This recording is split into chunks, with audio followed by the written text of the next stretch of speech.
रमेश एक गरीब लेकिन ईमानदार लड़का था।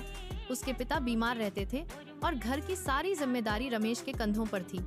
बेहतर भविष्य की उम्मीद में वह शहर आया और अपने रिश्तेदार महेश के यहाँ काम करने लगा।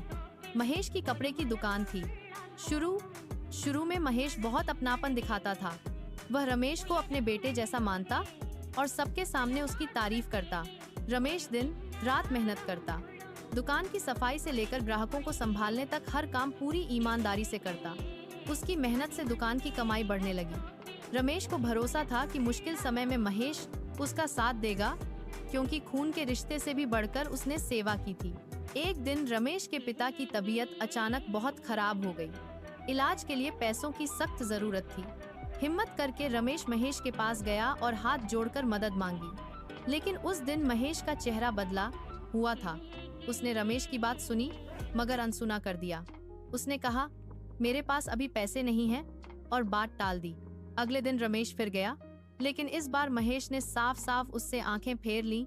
न तो उसने रमेश को बैठने दिया और न ही उसकी परेशानी पूछी। रमेश को उस पल एहसास हुआ कि जब इंसान को जरूरत पड़ती है तब बहुत से अपने ही मुंह मोड़ लेते हैं।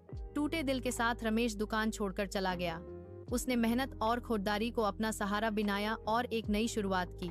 समय के साथ वह खुद की छोटी सी दुकान खोलने में सफल हो गया।